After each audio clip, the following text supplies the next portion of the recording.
మీ మోకాల నొప్పులకు ఎటువంటి సర్జరీ లేకుండా ఎపియాన్ పెయిన్ క్లినిక్ అందిస్తున్న అత్యాధునిక చికిత్స.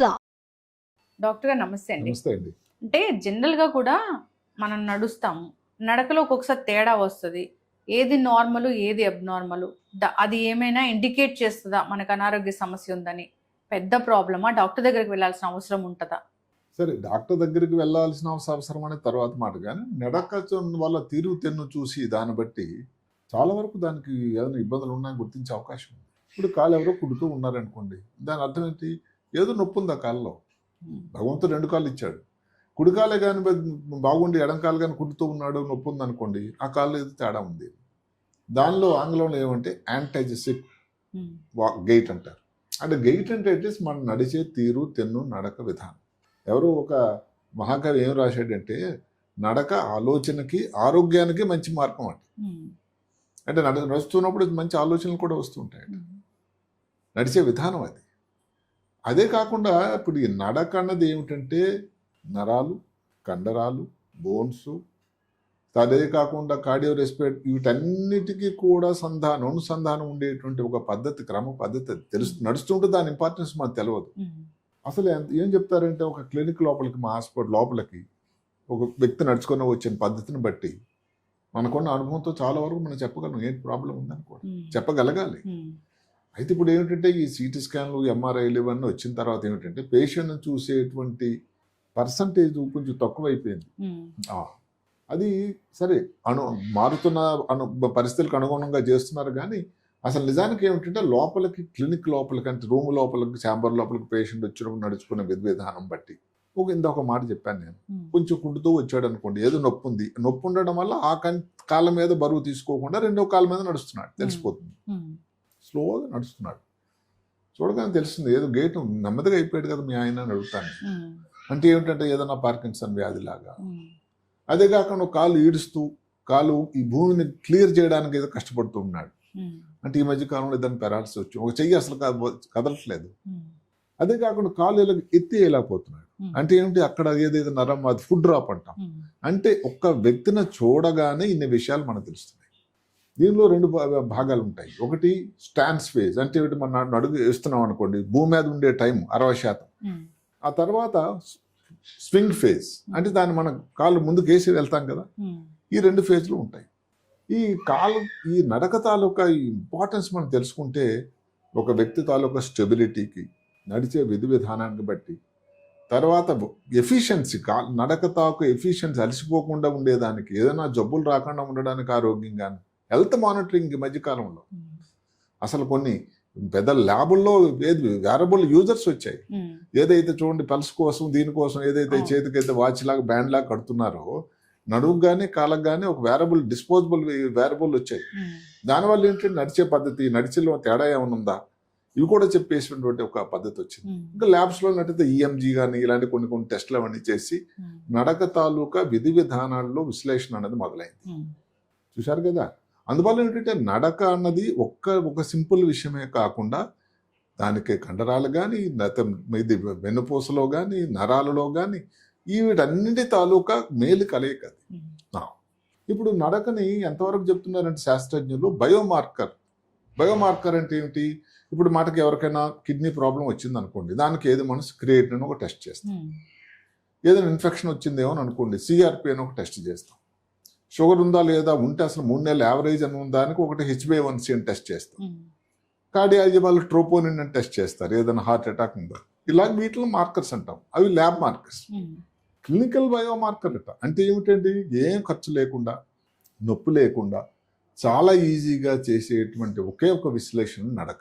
ఏ విధంగా చెప్తానంటే, ఒక 2-3 విషయాలు మీరు చూస్తే అసలు అంత గొప్ప ఇంపార్టెంటా అనిపిస్తుంది.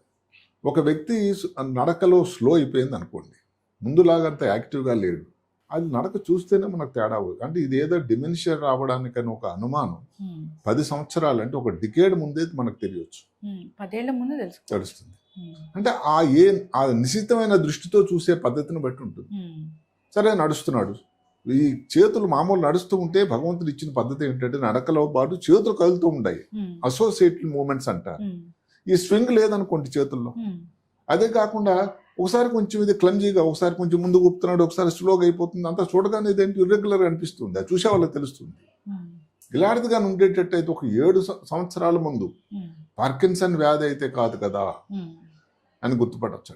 అదే కాకుండా ఏదో వీక్గా అయిపోయినట్టు నడక, అసలు తనంతర పని ఏదైతే ఉదయం లేదు సాయంకాలం వరకు ఏదైతే రిటైర్ అయిపోయినా కానీ తన పనులు ఏదో వాష్రూమ్కి వెళ్ళడం, లేకపోతే చూసుకోవడం, ఎవరి మీద డిపెండ్ అవ్వకుండా ఉండడం, ఏదో షాప్కి వెళ్ళి ఏదో సినిమాలు తెచ్చుకోవడం, బ్యాంక్ పనులు ఏవో చూసుకోవడం, ఇలాంటివి చూసుకోవాలి కదా ఇండిపెండెంట్గా. ఏ వ్యక్తి అయినా కానీ అందులో చేయలేకపోతున్నాడని మనకు అనుమానం వచ్చింది అనుకోండి, అలాంటి వాళ్ళకి మోర్టాలిటీ ఏంటంటే ప్రాణాపాయం చాలా హెచ్చుగా ఉంది.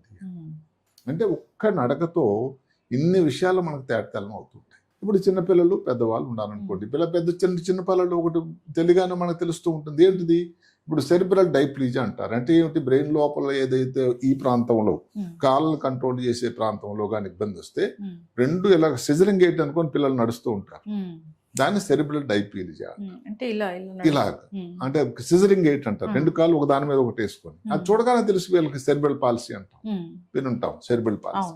ఇప్పుడు ఒక చెయ్యి ఒక కాలు కానీ వీక్ అయింది అనుకోండి, అప్పుడు టైట్గా ఇలా నడుస్తూ ఉంటారు, సెరిబ్రల్ హెమిప్లీజియా అంటారు.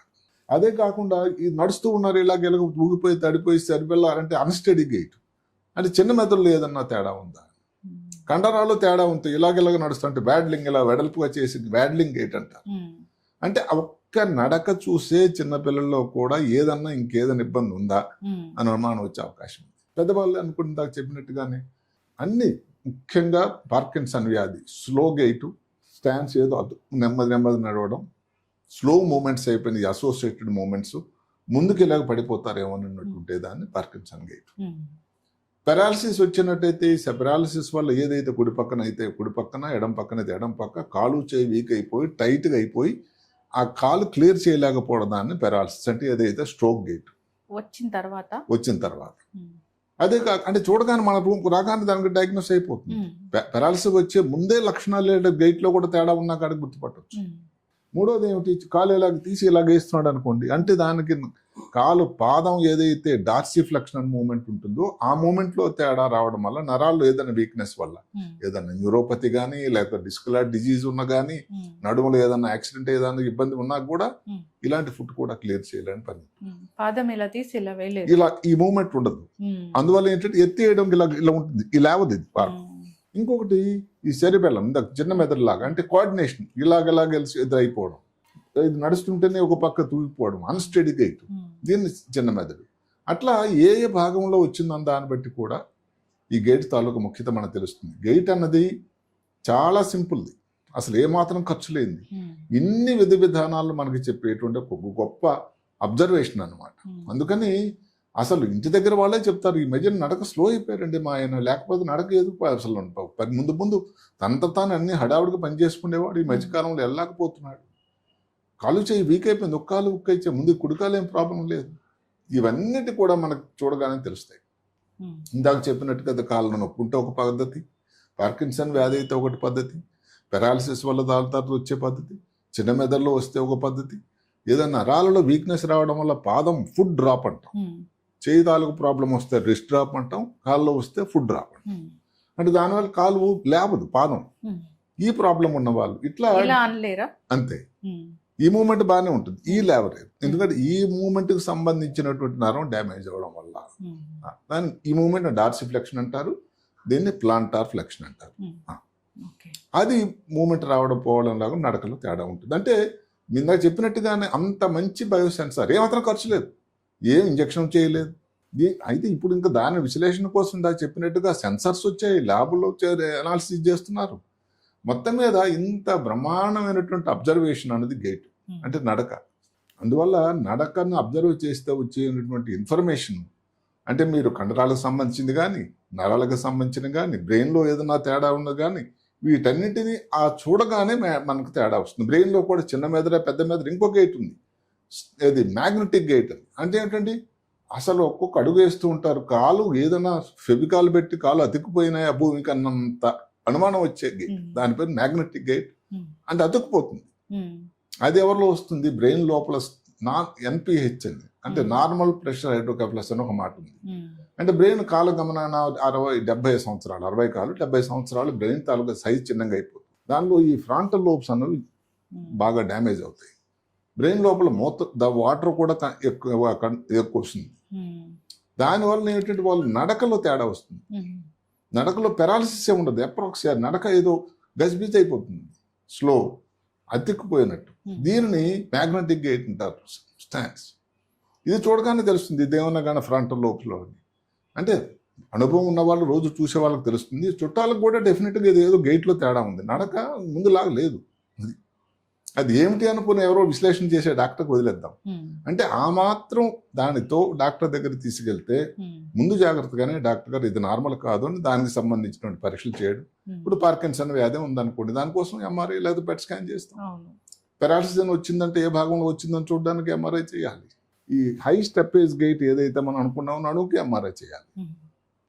మామూలు ఎక్స్రే కానీ ఏదైనా చేస్తాం. ఇది ఒక ప్రీ సిమ్టమ్ లాగా అనుకో. ఇది ఒక ప్రీ సిమ్టమ్. అదే దాని అందుకే క్లినికల్ బయోమార్కర్ అంటే మామూలుగా టెస్టులు చేయకుండా చూసిన వెంబటే మన కంటి తాలూకా అబ్జర్వేషన్ తోనే వచ్చేటువంటి ఒక బయోమార్కర్. అంటే ఏది కాబోతుంది అనే ఒక వ్యాధి విశ్లేషణ చేసేటువంటి గొప్ప మార్గం ఇది. కాబట్టి నడక అన్నది, దాని విశ్లేషణ అనేది చాలా చాలా ముఖ్యమైన విషయం. నడకలో ఏదైనా తేడా వచ్చిన బట్టినే దాన్ని అర్థం చేసుకుని ఇప్పుడు తల్లిదండ్రులు చెప్తారు నడుస్తాడు కానీ 2 కాళ్ళు ఇలా దూరం వేసి నడుస్తాడు అంటే కండరాలు ఏదో తేడా ఉండాలి. అసలు చూడగానే పిల్లలు 2 కాళ్ళు ఇలా లోపల దాని మీద ఒకటి వేస్తుంది, సిజరింగ్ గేట్ అంటారు. కత్తిరికి ఏదైతే 2 వైపులు ఉంటుందో దానిని సెరిబ్రల్ డైప్లీజియా అంటారు. దాన్ని సెరిబ్రల్ పాలసీ అంటే ఏమిటి, డెలివరీ టైంలోనే తల్లికి బ్రెయిన్ లోపలికి ఆక్సిజన్ సరిగ్గా మోతాదులు అందకపోతే వచ్చేటువంటి ఒక పద్ధతి. సరే చిన్న మెదడు అయితే మనం చెప్పేకున్నాం. అట్లా ఆ నడిచే పద్ధతిని బట్టి ఏ గైటు, ఏ మార్పు, ఏ నడకలో తేడా ఉంది అని. అందుకనే నడక అన్నది ఏంటంటే మనం వాడేటువంటి మన విధి పద్ధతి, తీరు, ఆ గమనం, వీటన్నిటిని గురించి చెప్పేది ఎందుకంటే అవేర్నెస్ ఉండాలి. డాక్టర్ గారు చాలా చక్కగా చెప్పారు. నడక కొద్దిగా తేడా అనిపించినా గమనించుకోవాలి, ఇది కొంచెం అబ్నార్మల్ గానే తెలుసుకోవాలి. నార్మల్గా నడుస్తున్నారంటే నడుస్తున్నారు, ఓకే. ఏదో కొంచెం ఒక అడుగు తేడా పడినా కానీ ఏదో మనకి బాగా ఫాస్ట్ గా నడుస్తున్నాడు ఒక వ్యక్తి ముందు.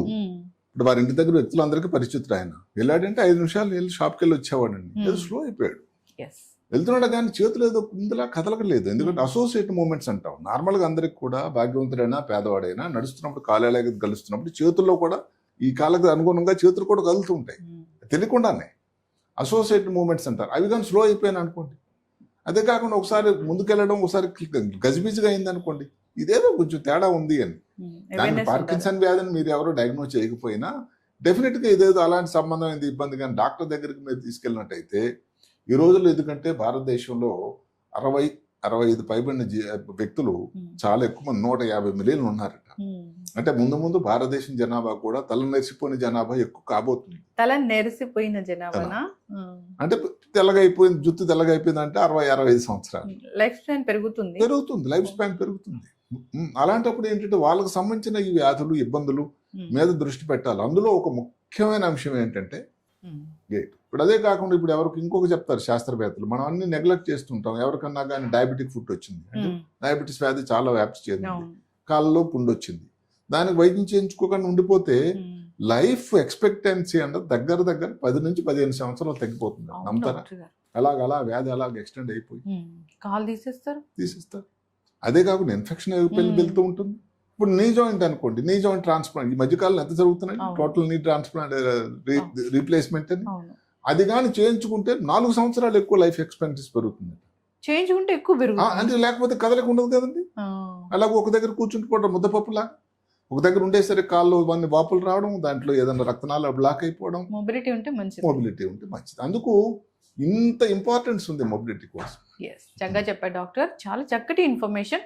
నడక నార్మల్ గా ఉంటే నార్మల్ గా ఉన్నట్లే, కొంచెం తేడా ఉన్నా, ఏ మాత్రం తేడా వచ్చినా పిల్లల్లో గానీ పెద్దవాళ్ళలో గానీ మనం అబ్జర్వ్ చేసుకోవాలి. ఎలా నడుస్తున్నాము, ఇప్పుడు ఏమైనా తేడా వచ్చిందా అంటే మనము డయాగ్నోస్ చేసుకొని ఏదో చాట్ జీపీటీలో గూగుల్లో అవసరం లేదు. ఒక డాక్టర్ దగ్గరికి వెళ్తే అసలు ఏం తేడా ఏంటి, అసలు మా టీచర్ చెప్పినట్టుగానే వాళ్ళ అబ్జర్వేషన్ చేసే మేము మామూలుగా అక్కడ శాస్త్రం చదువుకున్నప్పుడు రోజుల్లో 82 ఆ ప్రాంతంలో ఫస్ట్ మేము ఎవరితో మాట్లాడేమన్నది రాయాలి.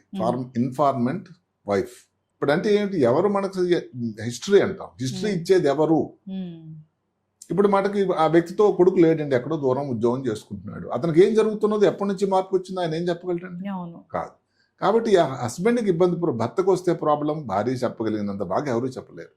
భార్యకి ప్రాబ్లం వస్తే భర్త ముందు మాదిరి లేదండి, ఆయనలో అమ్మాయిలో ఏదో ఒక వంటింట్లో మర్చిపోతుంది. అలాగే ఇన్ఫర్మేషన్ ఇచ్చిన దాన్ని బట్టి, హిస్టరీని బట్టే చాలా వరకు డయాగ్నోస్ చేయాలని చెప్పేవాళ్ళు. 70% డయాగ్నోస్ చేయాలి, టెస్టులను బట్టి కాదు. అంతే. టెస్టులు అనేది కొంతవరకు యాడ్ చేస్తూ ఉంటాయి. టెస్టుల తాలూకా ముఖ్యతలు ఏదైనా తీసిపడేయడం కాదు. ఇప్పుడు ఈ రోజుల్లో ఏంటంటే టెస్టుల మీదే మొదటిసారిగా ముఖ్యంగా ఆధారపడే రోజులు వచ్చి, ఈ పేషెంట్లతో మాట్లాడడం, చూడడం, ఆ విధి విధానాలను గమనించడం అనేది కొంచెం మరుగుపడిపోతూ ఉంది. వెల్ ఎక్స్పీరియన్స్ డాక్టర్ అయితే నిజంగా నేను మాట్లాడుతుంటేనే వాళ్ళకి తెలిసిపోతుంది అవును. అసలు ఏంటి అనేది. Yes. అందువల్ల అది అబ్జర్వేషన్ అనేది ఒక చాలా ముఖ్యం. ఒకవేళ ముందు ఇది లేకపోయినా ఇప్పుడు ఏదైతే ఫాస్ట్ అని వచ్చింది, ఏది ఎవరికైనా పారాలిసిస్ వచ్చిందంటే ముఖంలో కానీ ఏదైనా తేడా, మూతి వంకర అయినా కానీ, చెయ్యి వీక్ అయిపోయినా కానీ, మాటలో తేడా వచ్చినట్టు, ఇలాగే ఈ నడకలో చాలా తేడా వచ్చిందంటే మీరు డెఫినెట్గా ఆ సింపుల్ అబ్జర్వేషన్ మేము చెప్పిన ఆ 4-5 పద్ధతులు కానీ ఆలోచిస్తే, ముందు మాదిరి లేడని మీరు డాక్టర్కి చెప్పగలిగితే ఒక పెద్ద డయాగ్నోస్ మీరే చేసినట్టు. చక్కటి ఇన్ఫర్మేషన్ డాక్టర్ గారు. నడకకి బ్రెయిన్ కి సంబంధం ఉందా? నడకలో తేడా వస్తే ఏదైనా అనారోగ్య సమస్య, స్పైనల్ కార్డు కానీ, నరాలు కానీ, ఎక్కడన్నా ప్రాబ్లం వస్తుందా, కండరాలు కానీ. అవును, నడకలో తేడా వస్తే ఏదైనా అనారోగ్య సమస్యను ఇండికేట్ చేస్తుందా అంటే చేస్తుంది. తప్పకుండా. జనరల్ గా అందరికి అవేర్నెస్ ఉండాలి దీని గురించి. ఇంకా మాట పెట్టుకుంటే దీనిని క్లినికల్ బయోమార్కర్ అంటే ఏమాత్రం ఖర్చు లేకుండా మీరే డాక్టరే తొందరగా అబ్జర్వ్ చేసి, ఏదైతే బ్లడ్ టెస్ట్లు మామూలుగా కోవిడ్ టైంలో ఏదో చేసాం, ఒకటి డీడైమర్ లాగా, లేకపోతే జ్వరం ఏదో వచ్చినట్టు సిఆర్పి చేస్తాం, లేకపోతే కిడ్నీ ప్రాబ్లం అంటే క్రియేటిన్ అని, షుగర్ ఎక్కువ ప్రాబ్లం 3 నెలల నుంచి యావరేజ్ అంటే HbA1c లాగే నడక అలాంటి గొప్ప అబ్జర్వేటర్.